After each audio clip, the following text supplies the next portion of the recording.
Good morning.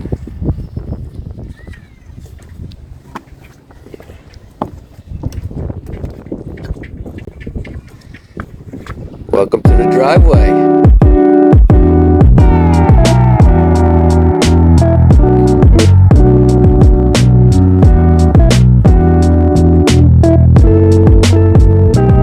What's up, guys?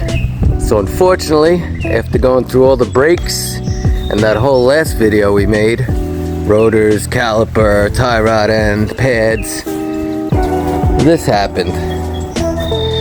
I got rid of the one shimmy because of the warped rotors, picked up another little vibration in my gas pedal, and what do you know? Bang! I dropped this guy to the ground. So hopefully we can get through this repair without having to replace it. We gotta make sure it's not bent. We're gonna find the right angle since the truck has this lift. And we're gonna try to match the front and the back properly. Since it fell out, I don't know what relation it had to the front half of the shaft anymore. So we're gonna have to line that up. Here's where it's separated from the front half of the shaft. And unfortunately, it damaged the yoke when it fell out of the back. If I would have had a cage in here to catch the shaft, that probably wouldn't have happened. And only because it nicked that little bit on top and snapped the bolt, I'm gonna have to replace it. So we're gonna go over that as well. Alright, so I'm gonna show you how to make sure your shaft's not bent. That's gonna be the first step. So let's head over to the shop. Alright, so before we do anything today, we're going to make sure the shaft did not bend falling out of the truck. So the best way you could do that, of course, is if you had a lathe. You could throw it in the lathe, spin it by hand, and check your run out with the gauge every couple inches and then up and down the shaft. I know everybody doesn't have a lathe, so your next best bet is to throw your drive shaft on two horses like that. Shim everything up, sand 3 patches like that. You could just take a strip from the belt sander, you know, and stick it around the shaft and run it. See if I can do this with one hand, you know what I mean? And then run it back and forth. Clean 3 spots, you know, throw a little grease on there so it moves nicely. Throw your run out gauge on there. And then slowly run it and see what you get. Now you'll be able to tell if it's bent or if it's just the pitting that's throwing the gauge up and down. You know, you can see all those random little jags. Obviously isn't a bend in the shaft. It's the rust and the pitting and everything. But you could see we never come up out of the thousandths area of this gauge. So it's moving very little. So the shaft is actually not bent in the middle and it's good. On top of that, even easier, if you don't have a gauge like this, you could take a straight edge, move this back. Now this is the height gauge from my milling machine. So this is professionally calibrated to be a perfectly straight edge. So you can use something like this and lay it across your shaft and see what you get. You know, see how we're nice and flat along the whole way, even with the pitting? Means the shaft is pretty good. So you do that, you know, we'll rotate it. You can see I sanded a couple lines in order to get it pretty good. So, you know, just check 4 spots. Make sure your shaft is straight. See, again, that looks good. Don't have any light or big distances coming through. So that's 3 ways to check your shaft. And then you got to check your ears. Make sure none of these got egg-shaped or smashed up when it fell out of the truck.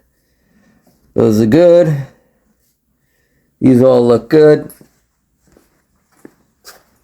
Over here, you can see how crunchy this guy is. Definitely lack of lubrication, which is a mix between my fault and the amount of salt they put down this winter. getting in here. That salt and water mix washes the grease out of these things like you wouldn't believe. So that was the clicking and clanking I was getting. So I'm going to change all the U-joints, that rear yoke, these wrist pins, you know, and we'll grease everything up. So let me get set up. I'm going to show you the parts, go over some of the specs, and then we'll get these old parts out and the new parts in. So here we got the new parts we're going to be using for this repair. This is the new rear yoke. It's a little bit hard to find. One of the few people that makes a nice aftermarket one is Yukon. What is it? Yukon gear axle. And my truck is an early 1999 7.3 F350 dually. And it's a 4-door with a 172-inch wheelbase. And it has the Dana 80 rear end. So that's one of the differences with the dually and the single axle. This has the bigger rear end, the Dana 80. So you got to make sure which rear end you have. That makes a big difference. From Ford, this piece is like $350. Before COVID, it was $80, and I just paid $200 for it. So I was right in the middle buying it from Yukon Gear. And it doesn't come with any of the clips. Oh, let me give you a part number on this first. Let's see. Yukon Gear. There's the part number, Dana 80 differential. And it's the yoke. And there's your part number right there. YYD80 1410, which is the U-joints it uses, 37S. Okay, and then these are the little U-clips that go on here. And they come with new bolts. Unfortunately, mine snapped off a bolt in the thread, and it chipped off this little ledge right here that holds the U-joint in place, got chipped off, which really stinks because I hate that I got to change this part because you got that giant nut that's torqued on with like 1,000,000 foot-pounds of torque, and it's very hard to get off. We'll go over that in a little bit, how much trouble that is, or it put me through last time. Alright, and then finally, I got the 3 U-joints. These are 1410s. Moog likes to use its own numbers, so through Moog, they're 330s. 1410 is the number from Chevy, Ford, Dodge, like the universal number of these. So these Moogs aren't bad. These are the ones you got to grease yourself, which I didn't do, and I should have done. But the only reason you say, well, you might as well get the ones that are pre-greased and you don't have to worry about them. But when you live where there's a lot of salt and snow, they will wash out. The grease will wash out and you won't be able to re-grease them. You'll have to change them. So it's good to get the greasable ones, but just remember to grease them. Okay, so let's get under the truck, get the old parts off. I'll show you the situation with this rear yoke bolt and what happens with that, and why it's very important to get that right. Alright, let's get under the truck. Alright, so the shaft is on the bench. One plus I noticed is the markings are still on here for the orientation, which is very important. All these ears and everything have a certain layout, certain way that they have to go. So having those marks on there is a big plus. Without those marks, you may have to go get your shaft balanced together again, or it'll be trial and error on your own to get it together. Right, down underneath, separate the shaft. We got these 4 spline type bolts. I'm going to use a 12 mil 12-point socket for those. Just like that, 1/2 inch 12-point. 12 mil. Then back here, this is my drop, my bearing carrier. It's actually a real one. I don't just have it dropped with shims of metal and blocks of wood, which is nice. This one's adjustable every which way, left, right, up, down, and the angle, which is cool. So those are 5/8 bolts. Gonna get that out and then drop this shaft down totally. So I could change this front U-joint, even though it seems pretty good. And then we're gonna definitely change this back U-joint, which was good. It seems like the rear U-joint back by this yoke here was the worst one. I'm also seeing that this slip collar has a little bit of a knock in it, a little click. It's not very snug. So I'm gonna have to pack that with grease to get it to take away some of the snapping and possibly replace that in the future. You know, it's not that big of a deal. This is not a consistent clunking. Once you go, you go. And it's gonna stay, you know, making contact with its rotational force. And then this is the rear yoke that got damaged. You can see this bolt broke off up here. And then this got damaged here where the cap fits in. You know, just enough where I want to change it. So we got to get this big nut off. And that's on there with a lot of torque. So you got to make sure your wheels are chocked. Because turning this will want to turn your truck wheels and move this truck forward. Definitely don't try to do it with the wheels jacked up because they'll just spin on you while you're trying to undo the bolt. But I'll show you the trick to that. Because there is a crush sleeve inside of this. So you want to mark your threads and everything. But when we do it, we'll do it. I'll go over all that with you. Because it's important to get that right. Because if you over tighten it, under tighten it, you're going to have problems.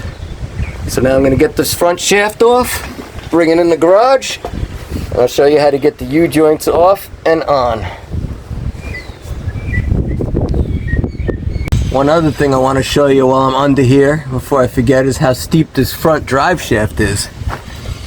I'm very proud of her for getting me home about 40 miles after the rear drive shaft fell out. Because this truck does have a 10-inch lift plus 2-inch blocks. So it's about 12 inches of lift. And that's a factory front drive shaft with an aluminum spacer in the back to give it a little more length. You know, and the front slip joint is on there. I'd say maybe 3/4 of an inch to an inch. So a big bump would pull that right apart, but it made it. It got me home, man. I'm very happy about that. So, props to that prop shaft. Alright, we finished getting this parts off, and then we're going to get it in the garage. So, we got to get these circlips off. Need a needle nose for those. This is the remover, the U-joint remover, that'll pop our U-joints out. So I'll show you how we're going to do that. And then sometimes if this doesn't work, you got to take it over to the bearing press. But I should be able to get them out with that. So let me move the camera a little closer and show you how this bad boy works.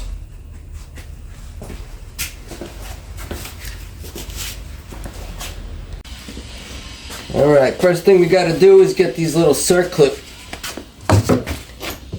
off with the needle nose. These are nice and always nice and crusted in, rusted in. You know.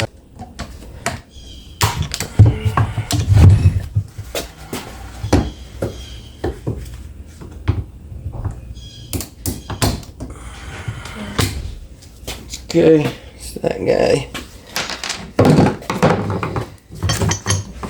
Now you take this, and this is going to grab around here, and then this is going to sit on these two ears. So you got to remove the cups if the cups are on there.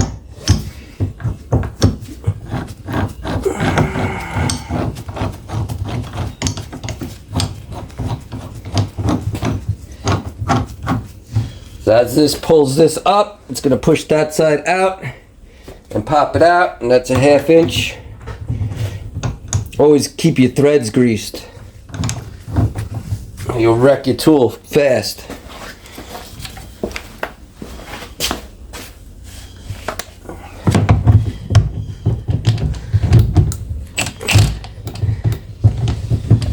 Yeah.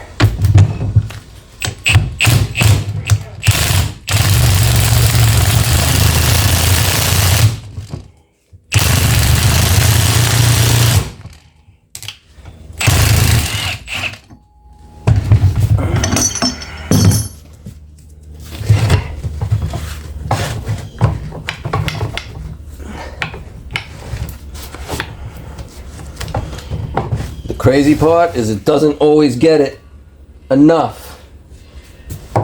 Sometimes you gotta play to get it out. There you go. So that slides out. And then you got the cup always left on this side. You could either take a socket, you know, and hammer it out.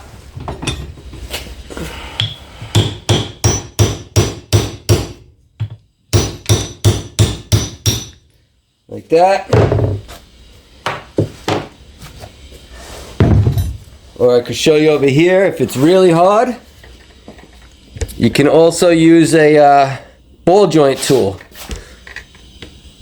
Ball joint tool works good also to pop these out. If they're really stubborn, you could just throw one of these on because it has the hole for the rings to go through. And you could get through most of the job also with this if you don't have a real U-joint tool.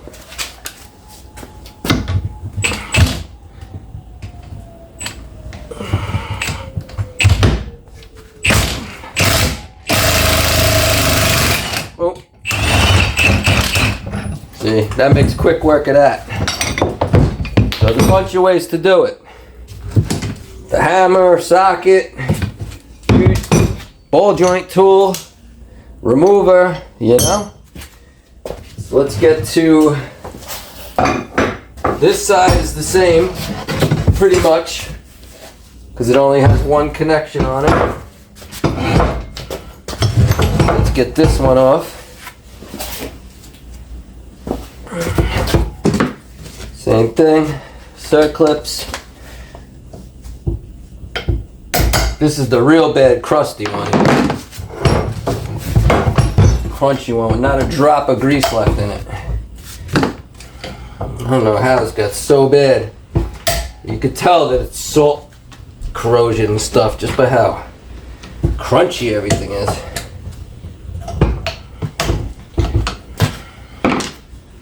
Just that. Let's throw this bad boy on here.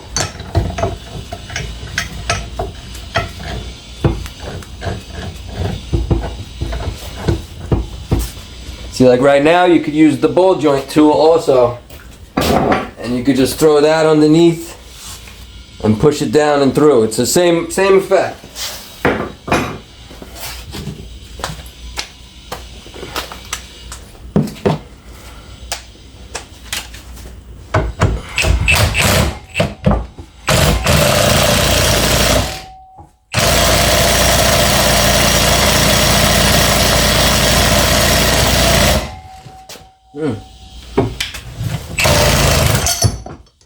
Yeah, this one's rough, right?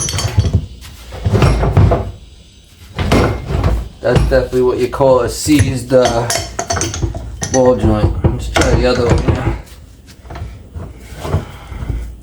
Try to get it loosened up either way.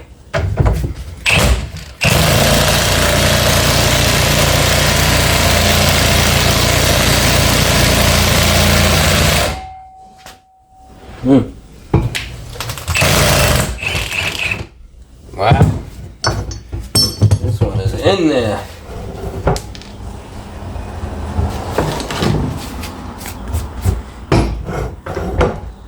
Might have to heat these ears up. Yeah, it moved a little, freed itself up, but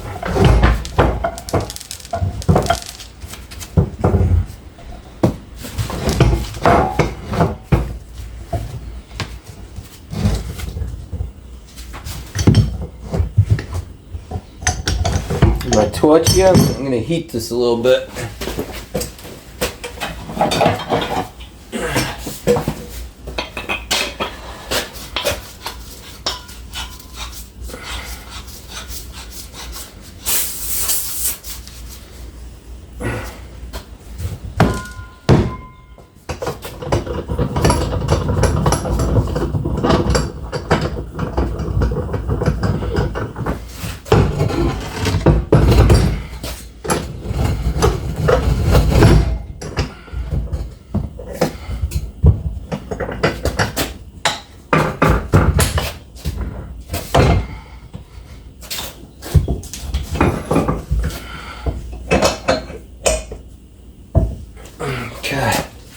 Alright, we'll heat it up a little bit, see if that helps.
This is the point when you'd probably go over to the bearing press, but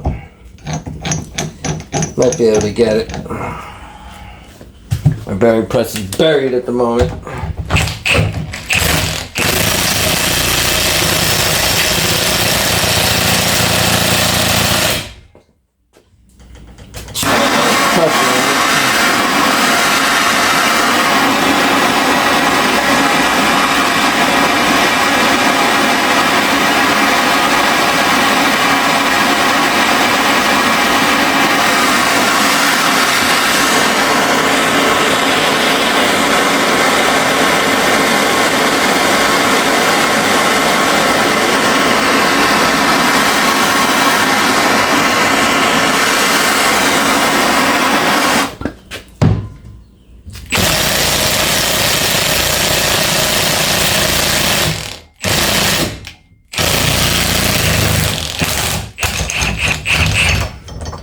Wow,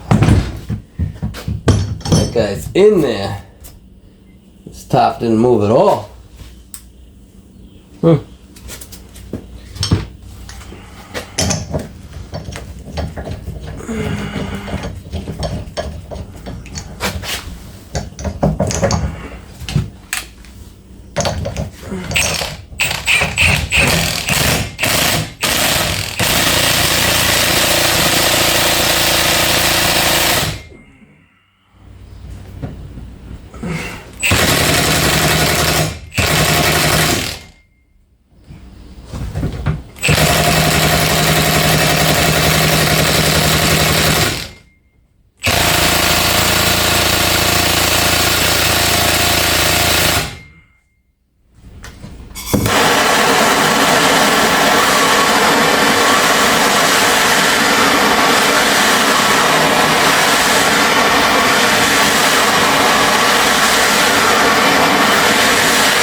Nothing. And this is no little joke impact gun. This is that 1400 foot-pound Milwaukee. Let's try the this bad boy. Look how bent that is. You can tell this guy's bent it a lot, huh? About to bend it some more.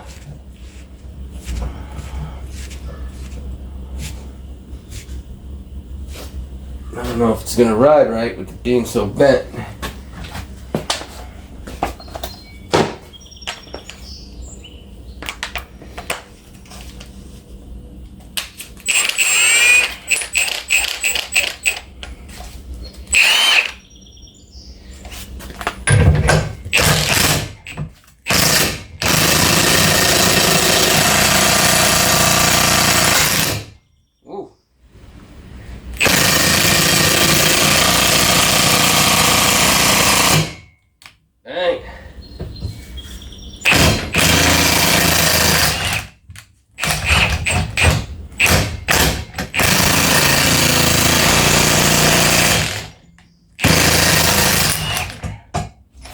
Hitting this edge here.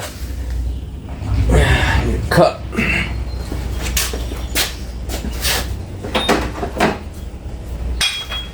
Nope, it's gonna reach.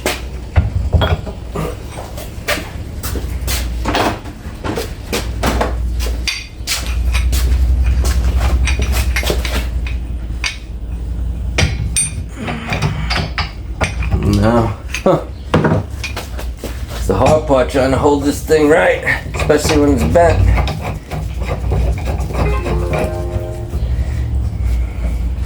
Too much pressure, you just end up bending the ears and then you're screwed.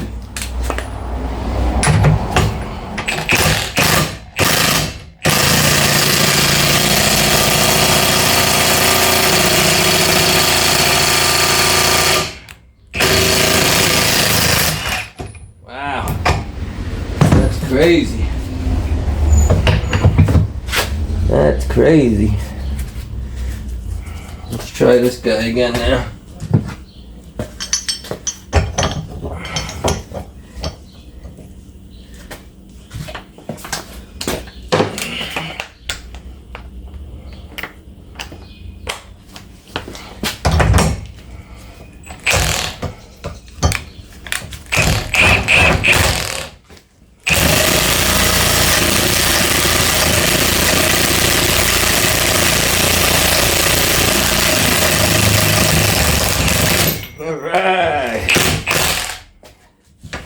Alright.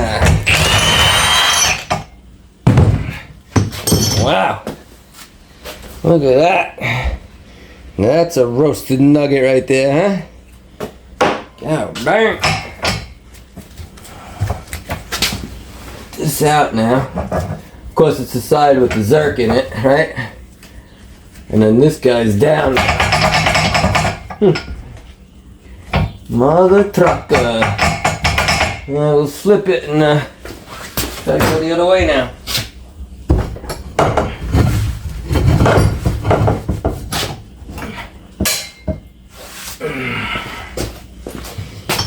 Whew.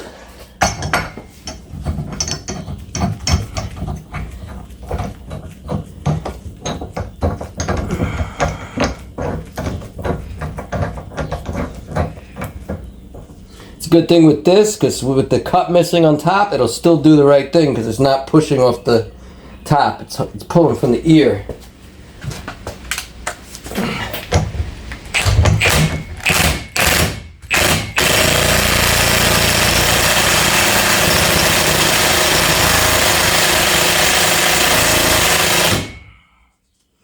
Wow.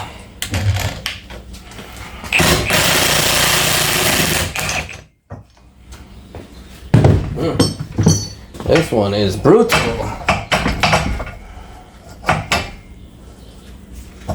Right there. Hammer.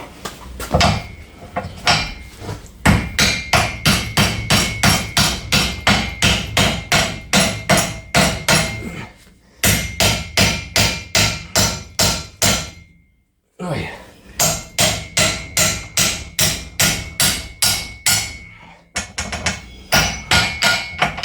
Oh, baby.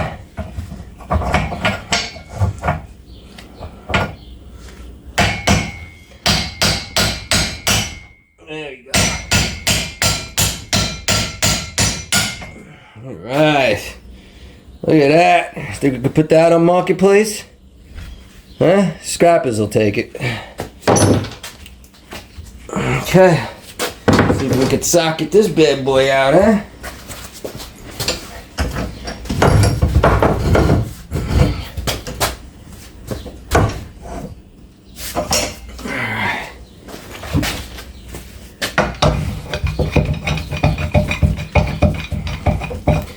I thought this was gonna be the other one, easy side, like the other one. Like, hey, let's just bang this side out quick, huh?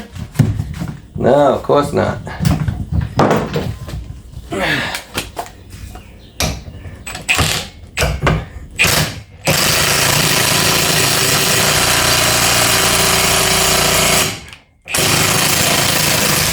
Wow, that definitely wants to bend those ears.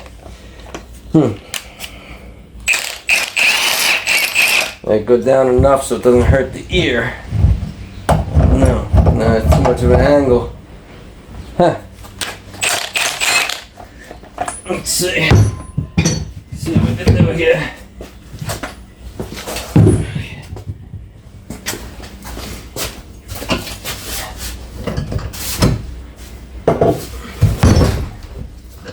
What? What? Oh, that's the bearing press is calling me.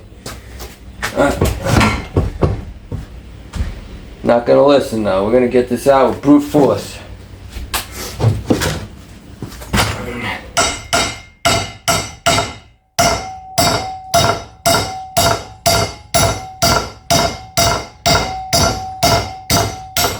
Boom!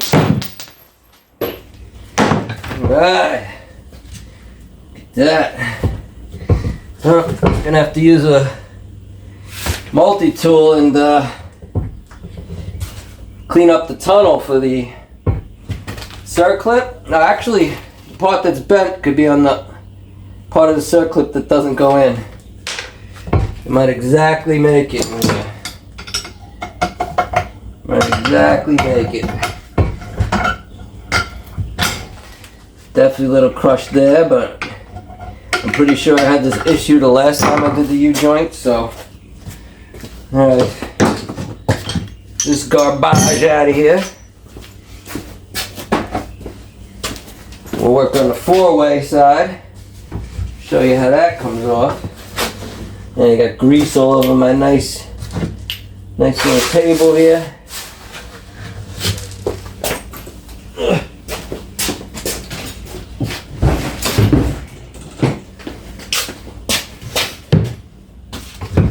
Okay, this side's got 4. This side with the marks, so we want to pay attention to that. So this gets a little confusing. Sometimes you can't fit that tool in here. So I got to remember how I did it last time. Well, let's get these clips out. This side doesn't seem as corroded, so I feel like it'll just come right out. Oh, I'm talking to you guys and you can't even see what I'm doing. Alright, yeah, so this side has 4 contained caps, so it's gonna be a little trickier to get out because I don't think the tool is gonna fit in between. So, let's see what I did last time.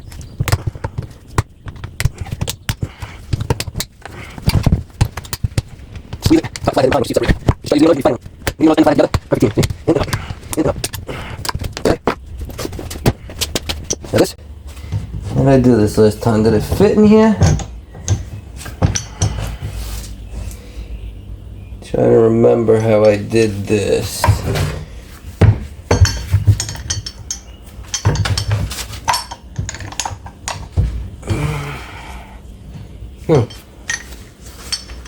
Doesn't go down anymore? It should go down more than this.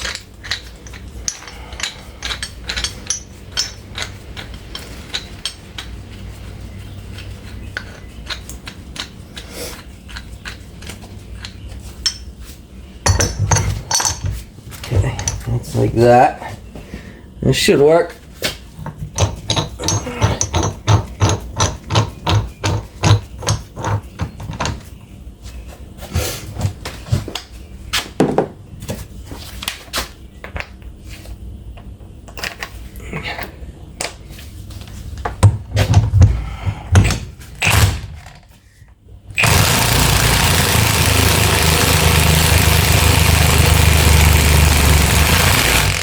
Okay. Not bad, not bad.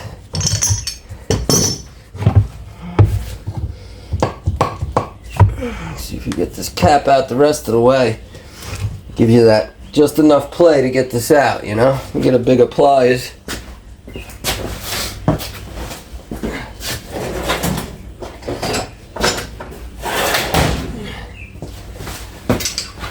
Channel locks and good old vice grips. See how this guy's in here. Yeah, he's a little tough.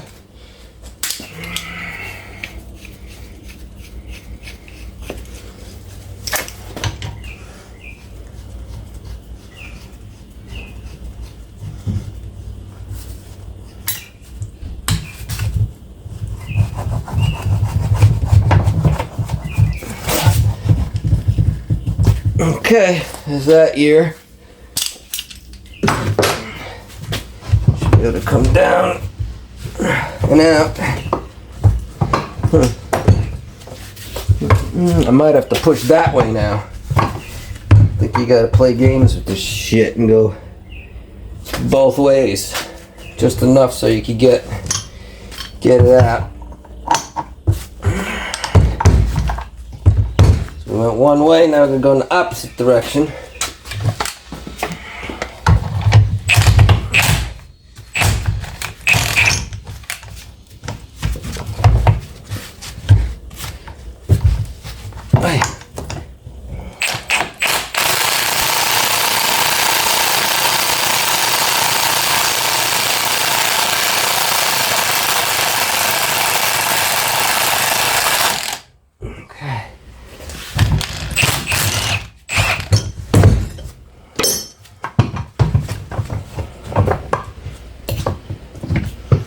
Okay, so that guy there.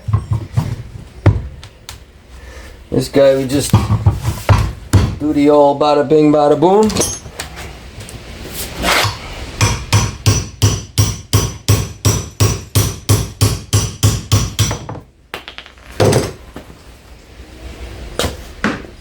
That's it. 2 more caps to go.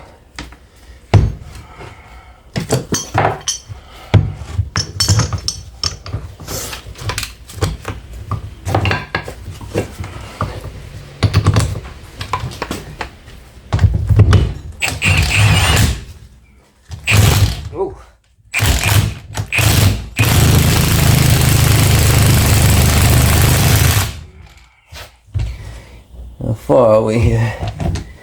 I think that's it. Probably should have pulled this grease zerk out first. See, they get in the way sometimes, these zerks. So I should have pulled that out first or went this way first. So let's go the other way now. Then it should pop out, and then we should just have the cap to knock out. And then we install the new ones.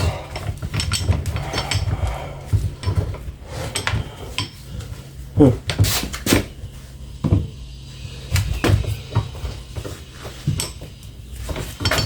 don't want to fit on good with this cap here. Might have to do a little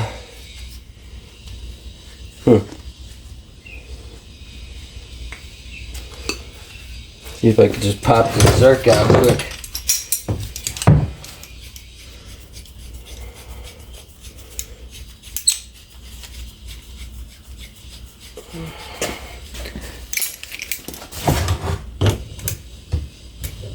There we go. Nice and easy, eh? Funny, these top ones barely had any corrosion. Still had a lot of grease in them. Towards the rear end there, these things are shot. Shot.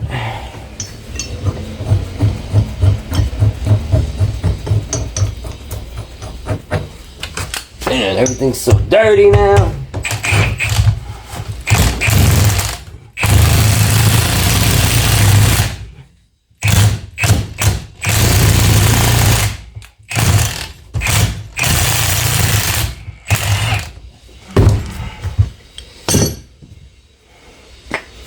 Come on.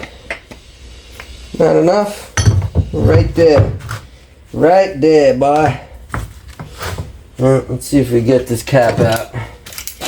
See if it gets tricky. These small pieces here.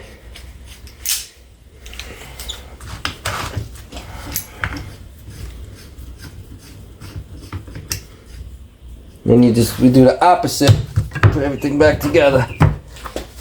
Put the zerks in last.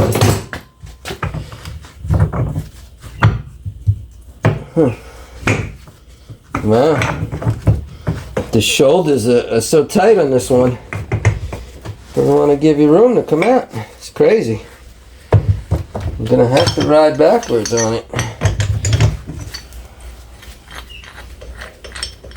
It's the only way.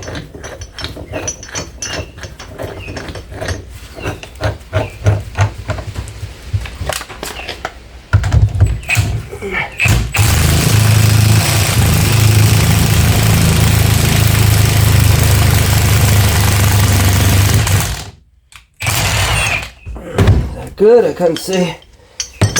Should be good, right? Yeah, look at that. Booyah. That. Probably just twist this out without hammering it. Boop. Goody good. Garbage, garbage. Set. Now we're going to go back together.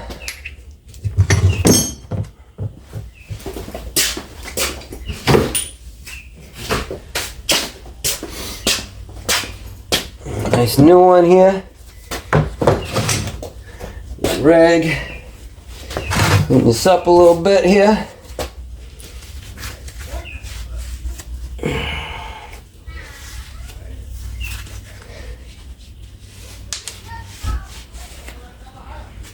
Here, I want to clean out the slot for the pin. These things actually become the hardest part of the job sometimes, getting these clips in.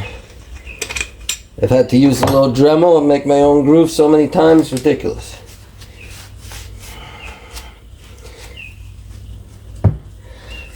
Okay, here's the hard part. You don't want to lose any of your needles or anything. So you gotta gingerly pop your cap off nicely.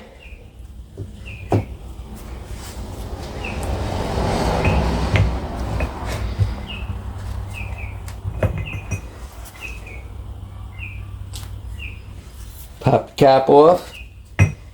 Slide her in. Make sure your zerk is to the front so it's not hidden in the back. So this is gonna ride on here like that. So yeah. Okay, so you go like that. Now you gotta get your caps aligned. So this one wasn't bad, so I could almost get them in just by hand, you know? So we get our caps aligned. Nicey nice.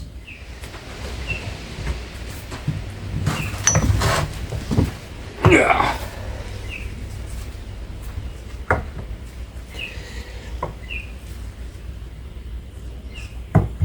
Okay, I might just start it in the vise.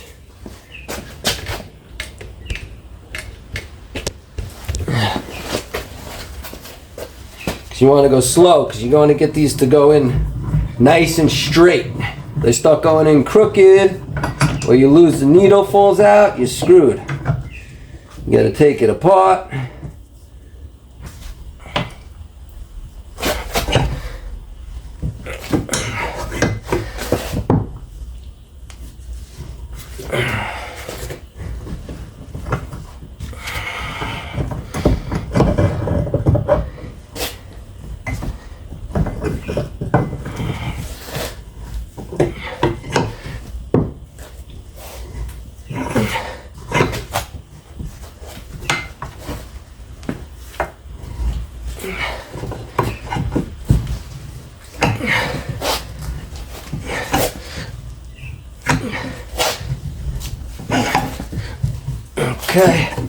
Okay.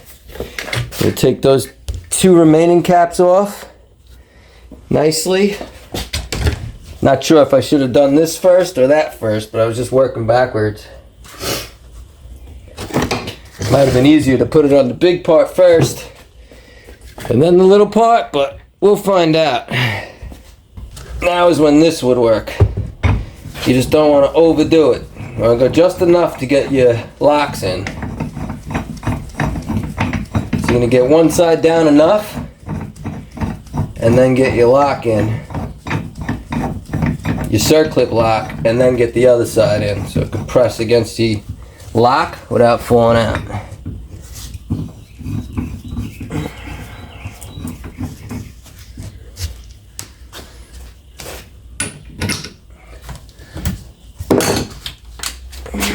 Alright. I'm going to go down just enough to get the lock in. It was very easy. Okay. About there for now. Right there. Now we'll get our new clip in the slot.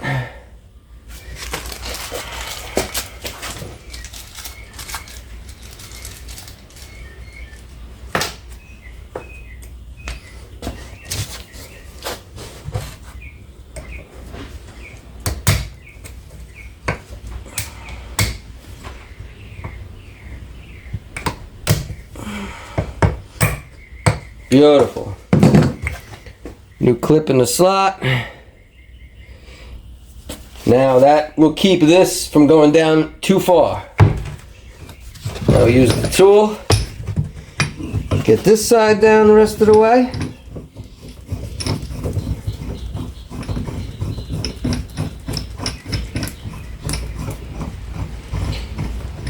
They call this a remover and an installer. I guess we'll see when we put this on that. I've only removed with this. I still haven't figured out how to install with it. Maybe we'll see that when I connect this to that. We'll see.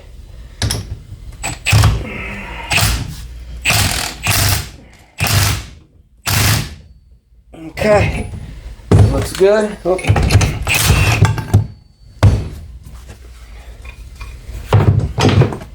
Make sure there's no binding, no chatter. Get our next new clip in.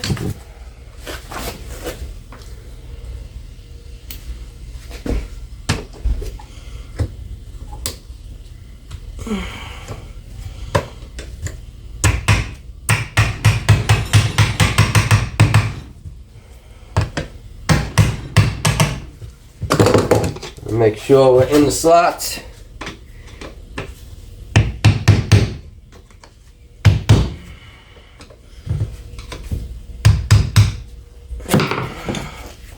Little tap. Okay, we're in. Nice and smooth. Okay. Now we're gonna get into the big boy side here. Clean this up.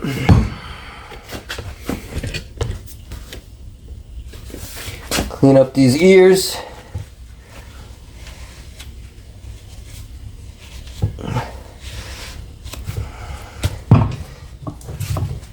You could add a little grease inside the ears to help you out. I mean, these are pretty greasy already, but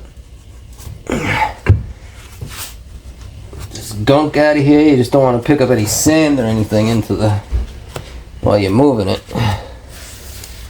That, clean out the slot. Screwdriver.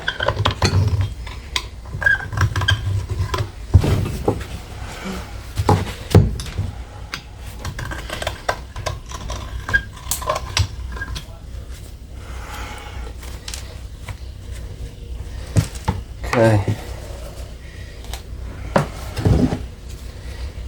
Okay, we get her in. So I had the mark there, paint mark there. So this goes like this. Bada bing, bada boom. Let's make sure I'm going to be able to screw that zerk in. Yeah, I'll be able to get to it.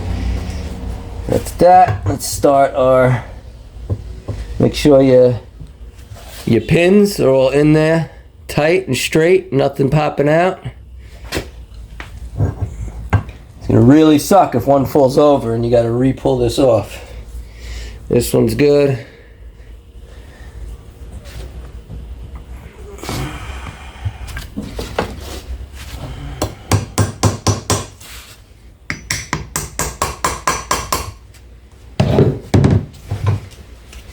Okay, start screwing them in.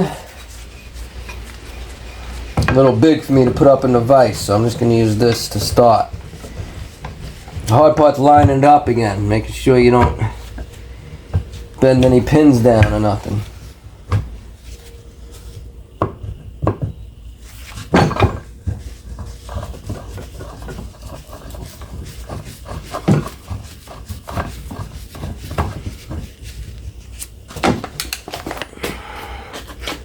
Slide you guys back a little bit.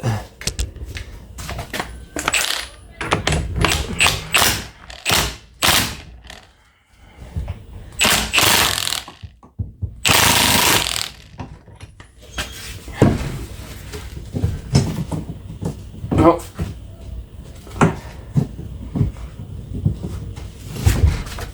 Something not right.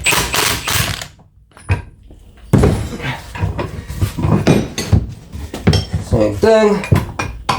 This bad boy going here.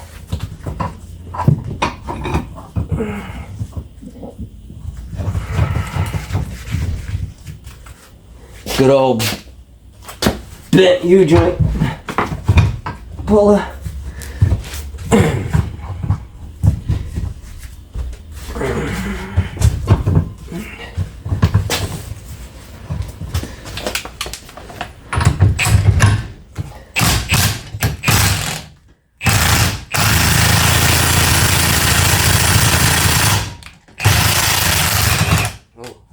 And when it's in its clasp, it'll spring out on its own. You'll know you're in there. Okay, so the last clip.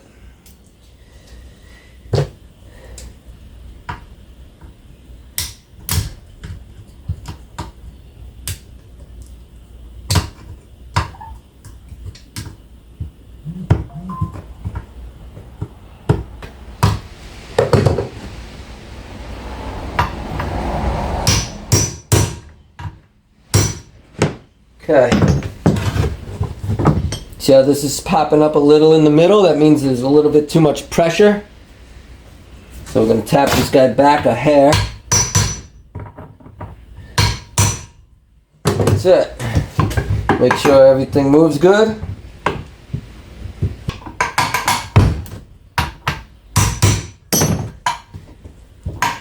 There you go.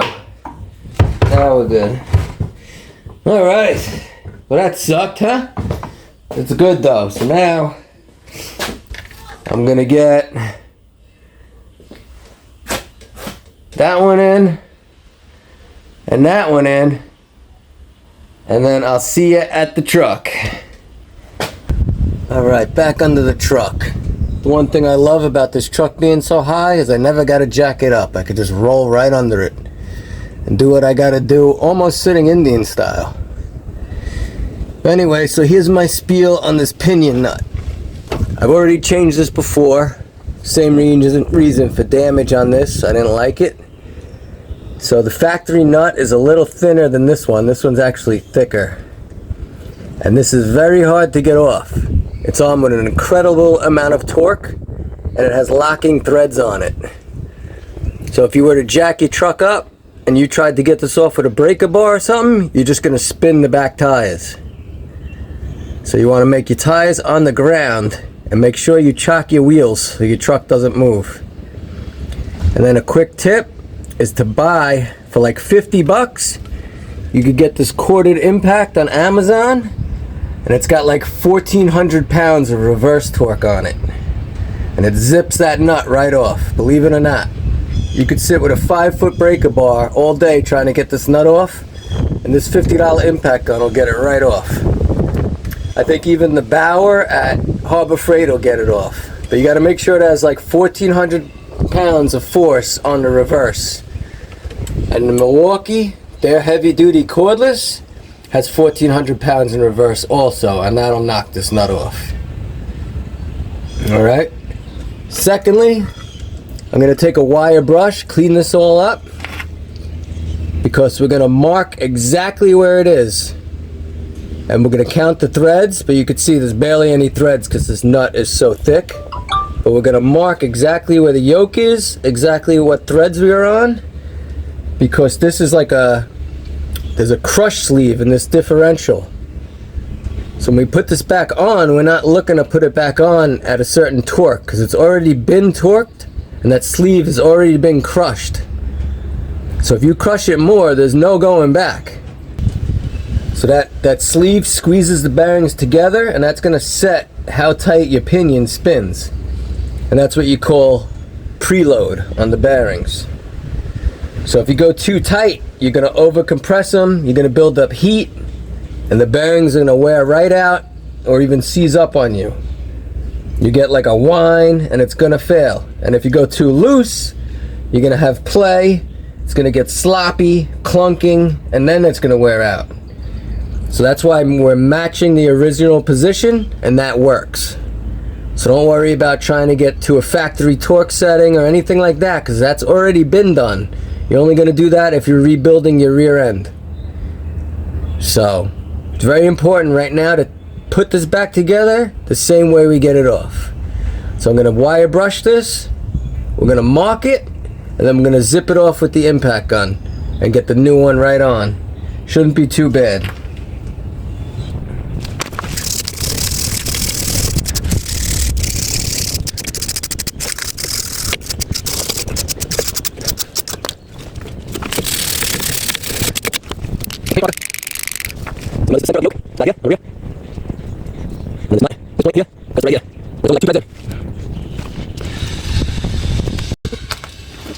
The socket is a 1 7/8 inch. 1 7/8. Big boy.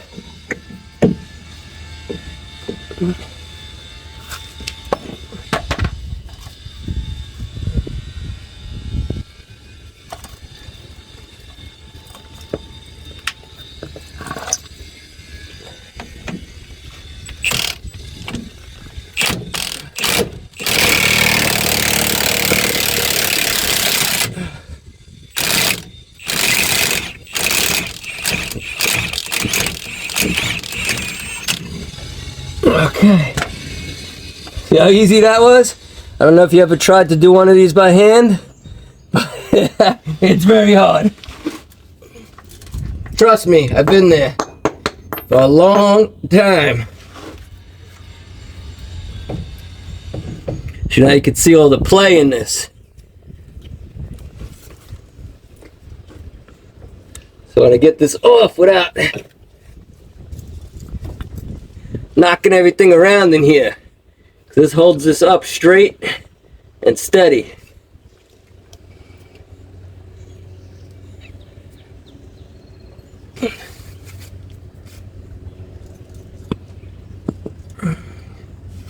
Alright, so I'm going to get a little bit of grease in here, fresh grease.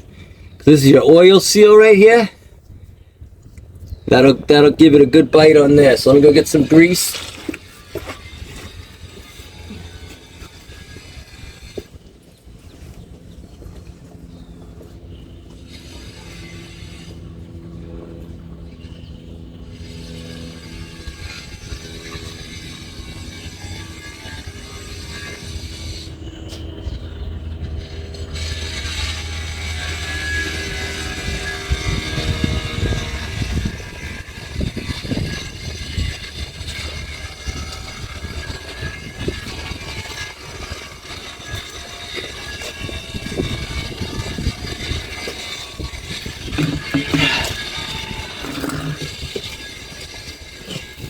You can see how fat this nut is.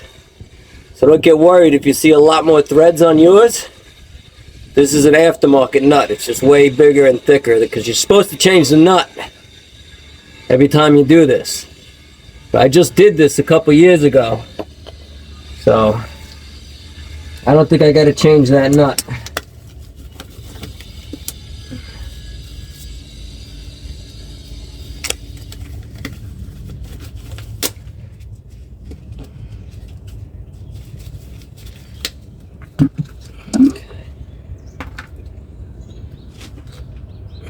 Okay, just want to get some grease on the seal here so it's not just spinning around on a dry surface.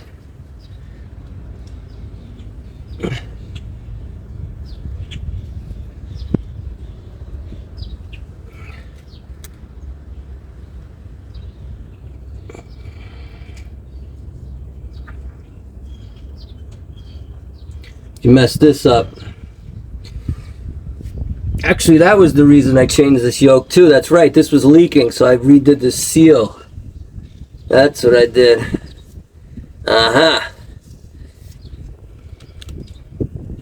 So I remember it had that little bit of damage on it. And I did the seal. And then I put the old one back, but I still didn't like it. That damage, I didn't trust it. So yeah. That's when I did it, the same time I did this seal here. Don't be shy with this.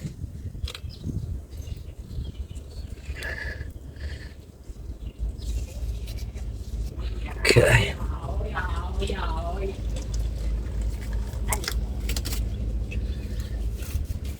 Alright, I'll get the new one on. So center was about to the line. I mean, that really doesn't matter. Alright, now that it's all off and greased, let's get the new one on. I put some Ford RTV silicone sealant like they use on the oil pan. This stuff is crazy. Put it around the lip of the yoke there. So that'll go in between that and the washer under the nut. That way the rear end grease, gear oil doesn't come up through behind the nut. Alright, slip this on to the teeth.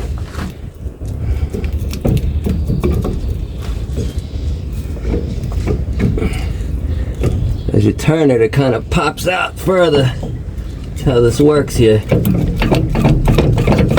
You play with it a little bit, get it on. Maybe hold the nut. Okay. We'll get the washer on.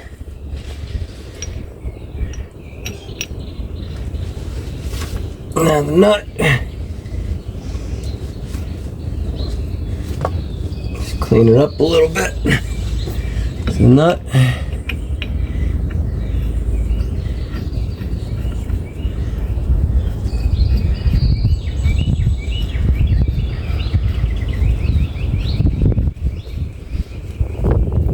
Get started with the ratchet.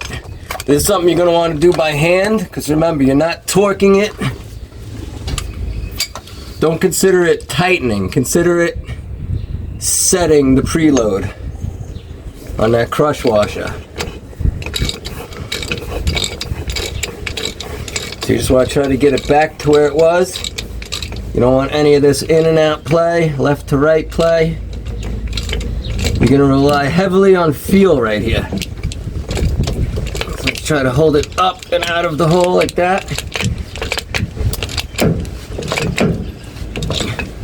That washer inside is going to pull up and through here. It'll line up nice with this.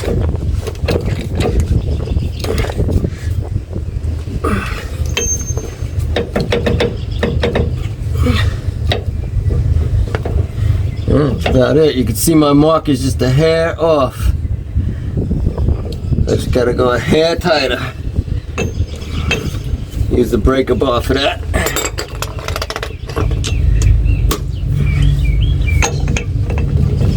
I'm gonna bench press this thing up. Maybe a hair more. Remember, if you crush it too much, you can't undo it.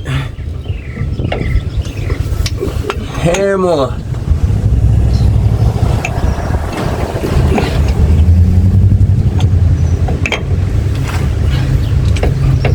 I hate when this bar doesn't get to where I want it.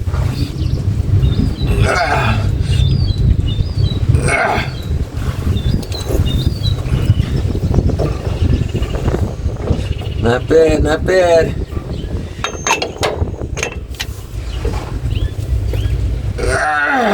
This is tight.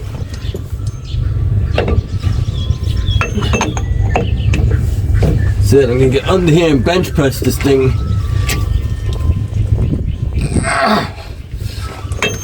There you go. That's it. So that's set. These are your little clamps here. They already come with the Loctite on them. So we'll get these started. You can just swing these on when you're ready to go.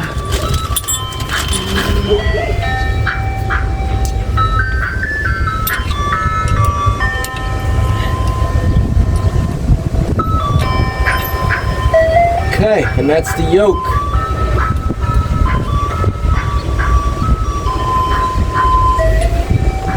Now I'm going to throw the shaft back in.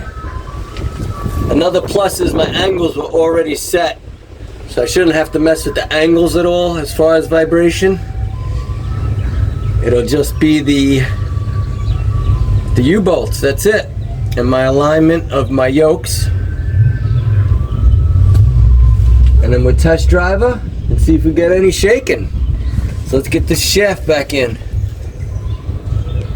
Alright, that's it. Shaft's back in.